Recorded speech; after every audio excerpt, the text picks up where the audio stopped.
Bonjour, c'est Palindromos et on se retrouve pour une première vidéo pour détailler un événement de King of Thieves, le jeu de Joe.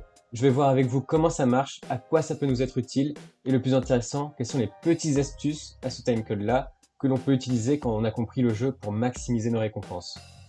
Alors comment ça marche? Sur l'écran d'accueil du jeu, on peut y accéder sur le côté lorsqu'il y a cette icône avec ces deux cartes. On clique, on a des tickets au nombre maximum de 40, on commence à 0, mais chaque jour on peut en gagner 10 gratuits juste en se connectant. On peut aussi en gagner en réussissant une attaque en multijoueur. Il y a aussi un bouton qui permet de participer à l'événement, chaque entrée c'est 10 tickets. On a un classement ici qui nous est très peu utile parce que la concurrence est rude, et on a une barre de progression qu'on va pouvoir augmenter en jouant à l'événement. Lorsqu'on a réuni la somme de petits fragments en or requises, on gagne un coffre d'un certain niveau qui nous offre de l'or et une gemme. Lorsqu'on démarre l'événement, on a un compteur de vie à 100.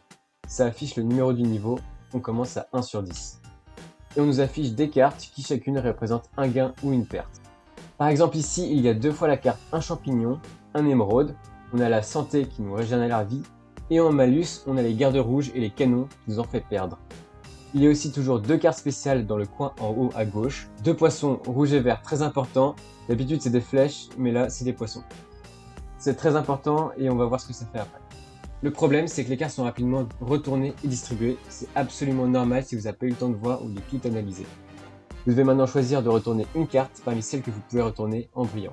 Donc moi, je vais choisir de prendre la carte du haut et je récupère une des cartes spéciales, c'est le poisson vert. En fait, elle me permet de déverrouiller le fait de passer directement au niveau suivant et de passer le niveau 1. Il active le bouton niveau suivant en bas à droite. Pratique, mais chaque niveau nous donne des récompenses, et moi j'ai vraiment pas envie de les rater. Je vais donc continuer à retourner des cartes. À chaque fois qu'on retourne une carte, on débloque la possibilité de retourner celle à côté. Et en même temps, en retournant une carte, on perd un point de vie. Notre compteur descend donc constamment. Donc là, je gagne de la vie, ça me sert à rien vu que je suis à 100 sur 100, et je tombe maintenant sur un garde rouge. La particularité de ces types, c'est qu'ils bloquent le fait de choisir les cartes voisines ou en diagonale. On peut les désactiver, mais seulement en perdant le nombre de points de vie qu'ils indiquent, donc là, 5 points de vie. Je continue à retourner les cartes, je tombe sur une fiole verte, sympa, je la garde pour moi dans mon butin à droite, qui va accumuler tout ce que je trouve. Vous pouvez voir à droite en direct tout ce que vous avez gagné. Je continue, je perds de la vie, je reprends, je croise un des champignons que j'avais au début, tout est normal.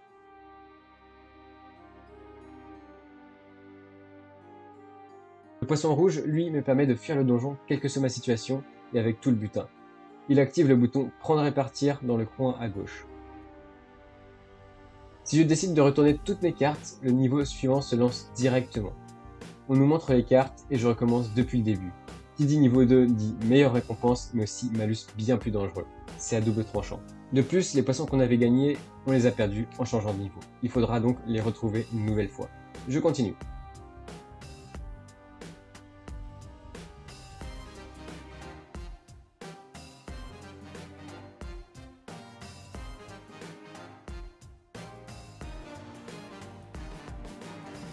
Donc ici je trouve une gemme, c'est bien, et si j'en trouve une deuxième, les deux vont pouvoir se cumuler pour en former une plus grosse.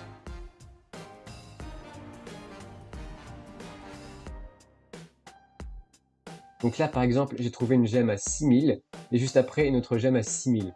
On se retrouve donc dans le butin avec une gemme à 12 000.